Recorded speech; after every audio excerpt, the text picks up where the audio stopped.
বাঙালিরা হচ্ছে মাছের রাজা। মাছ দেখলে তারা কিভাবে কোন রেসিপিতে মানাবে ঠিক তারা বুঝে নেয়।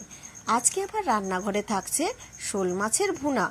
দেখতে থাকবেন পুরো ভিডিওটা। এই রেসিপিটা কিভাবে তৈরি করলাম পুরো ভিডিও দেখার জন্য বিশেষ অনুরোধ রইল। সাথে থাকতে হবে, পাশে থাকতে হবে। চলুন তাহলে দেখা যাক কিভাবে রেসিপিটা তৈরি করলাম। নমস্কার বন্ধুরা, উর্মিলা রান্নাঘরে অনেক অনেক স্বাগত জানাই আর অনেক অনেক ভালোবাসা নিয়ে আজকে আমার রান্নাঘরে দেখাবো শোল মাছের ভুনা। এই যে দেখো, কালকে মাছটা ধরে নিয়ে এসেছে পুকুর থেকে।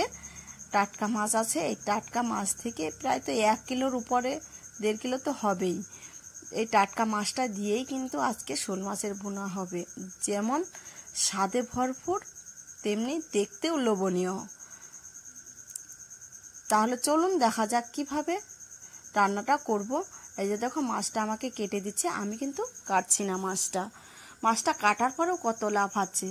মাছটা যেরকম বড়, খেতেও কিন্তু অসাধারণ টেস্টি হবে। আর ভিডিওটি ভালো লাগলে অবশ্যই সাবস্ক্রাইব, লাইক, কমেন্ট করে পাশে থাকবেন। পাশে থাকা বেল বাটনটি প্রেস করে দিবেন। যখনই আমি ভিডিও পোস্ট করব সর্বপ্রথম আপনাদের কাছে পৌঁছে যাবে। মাছটা দেখো কাটার পরে অনেক কষ্টে মাছটা কেটে নিচ্ছে। অনেকগুলোই পিস হয়েছে, দেখেছেন তো কত সুন্দর। একবারে মাছ থেকে রক্ত বেরিয়েছে, দেখেই মনে হয় মাছটা টেস্ট হবে। আমি সবগুলো মাছ নিয়েছি, শুধু মাথাটা বাদে। ধুয়ে পরিষ্কার করে নিলাম। এই দেখো, ধুয়ে সুন্দর করে পরিষ্কার করে নিয়েছি। এই মাছের মধ্যে দিয়ে দিচ্ছি স্বাদ মতো লবণ আর হলুদের গুঁড়ো। তারপরে দিয়ে দিব হচ্ছে লঙ্কার গুঁড়ো। এইখানে আদা বাটা দিয়েছি, রসুন বাটা দিব। প্রথমে দেখো রসুন বাটা দিয়েছি, তারপরে আদা বাটা দিলাম, ভুল হলো আমার বলতে। তারপরে দিয়ে দিচ্ছি সর্ষের তেল। এটা এখন মশলা দিয়ে এখন মেখে নিচ্ছি। মেখে প্রায় 20 থেকে 25 মিনিট এটাকে আমি রেখে দেব। রেখে দিলে এই রান্নাটার একটা স্বাদ কিন্তু আলাদাই আসবে। চাইলে আপনারা সাথে সাথেও রান্নাটা করতে পারেন। আমি এখানে রেড লঙ্কার গুঁড়োটাও দিয়ে দিচ্ছি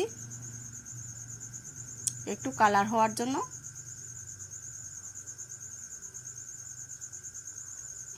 হালকা একটু দিয়েছি। এই যে, আর ভিডিওটা যদি ভালো লাগে অবশ্যই পাশে থাকবেন। আর বাড়িতে একবার হলেও এরকম রেসিপি ট্রাই করে দেখবেন। খেতে কিন্তু দারুণ টেস্ট, অসাধারণ টেস্ট। আমি যখন রান্না করলাম তখন কিন্তু একটা আলাদাই কিন্তু সেন্ট বেরিয়েছিল। তো দেখো, আমার 20 থেকে 25 মিনিট আমি ঢাকনা দিয়ে রেখে দিয়েছি। তারপরে আবার ফিরে এলাম। 25 মিনিট পর কড়াইয়ের মধ্যে আমি তেল দিয়ে দিচ্ছি। সর্ষের তেল দিব। তেলটা একটু গরম হলে নেড়ে চেড়ে দিব।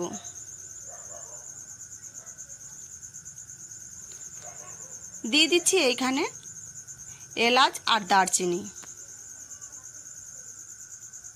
একটু হালকা নেড়ে চেড়ে দিব। নেড়ে চেড়ে নেওয়ার পর দিয়ে দিচ্ছি 2টা তেজপাতা। তেজপাতা এখানে আপনারা ব্যবহার করতেও পারেন, আবার নাও করতে পারেন। এই রান্নাটা করতে কিন্তু বেশ খানিকটা পেঁয়াজ লাগবে। পেঁয়াজ দিয়েই রান্নাটা হবে। আর খেতেও কিন্তু অসাধারণ দুর্দান্ত টেস্ট। একটু পেঁয়াজ বেশি লাগবে। হালকা একটু ভাজবো, অতটাও কিন্তু লাল লাল করা যাবে না।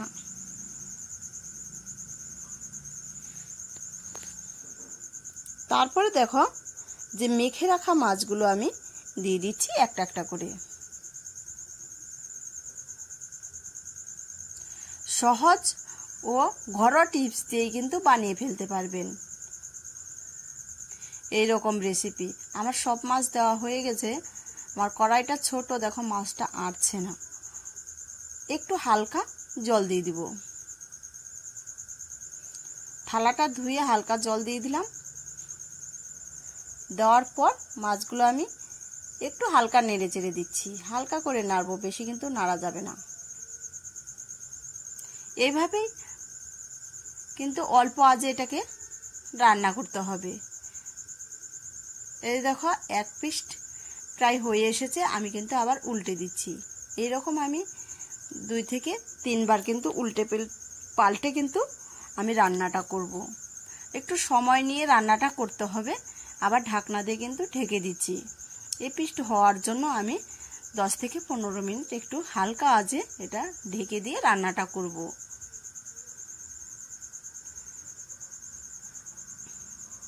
হালকা পরিমাণ আবারও একটু জল দিয়ে দিব। যখন জলটা এটা শুকিয়ে আসবে, হালকা অল্প অল্প পরিমাণ জল দিয়ে এই রান্নাটা কিন্তু করতে হবে। বেশি জল দিলে খেতে কিন্তু একদমই কিন্তু ভালো লাগবে না এই শোল মাছের ভুনাটা। তারপর দেখো সাইড থেকে কিন্তু আমি মাছগুলো বেশি নাড়বো না, হালকা আলতো করে নেড়ে দিব। তারপরে এখানে দিয়ে দিচ্ছি আমি জিরের গুঁড়ো আর ধনের গুঁড়ো। বাড়িতে করা মশলা, কেনা মশলা ব্যবহার করিনি, বাড়িতে ভেজে তারপরে কিন্তু গুঁড়ো করে নিয়েছি। আপনারাও কিন্তু অবশ্যই বাড়ির গুঁড়ো করা মশলা দিবেন, না তো মশলাটা কিন্তু ভেজে তেলে ভেজে বেটেও কিন্তু দিতে পারেন। আবারও দেখো আমি এই যে এপিস্ট ওপিস্ট করে উল্টে দিচ্ছি। 2 থেকে 3 বার কিন্তু আমি উল্টে পাল্টে এরকম হালকা জল দিয়ে আবারও আমি নেড়ে চেড়ে দিব। এখন আমার হয়ে এসেছে। সম্পূর্ণ এই রান্নাটা অল্প আজে রান্না করতে হবে। আর সম্পূর্ণ ভিডিওটা দেখার জন্য অসংখ্য অসংখ্য ধন্যবাদ। আমি কালকে অন্য ভিডিও নিয়ে আসবো আপনাদের কাছে। আপনারা ভালো থাকবেন, সুস্থ থাকবেন এই কামনাই করি। এই যে দেখো নামিয়ে ফেলেছি, অসাধারণ একটা সেন্ট বেরিয়েছে। আমার তো দেখি এখনই লোভ হচ্ছে, খাওয়ার ইচ্ছা করছে। তো বাড়িতে একবার হলেও ট্রাই করে দেখবেন, খেতে কিন্তু দুর্দান্ত টেস্ট। আজকের মতো আমি এই পর্যন্তই বিদায় নিব। সম্পূর্ণ ভিডিওটা দেখার জন্য অসংখ্য ধন্যবাদ।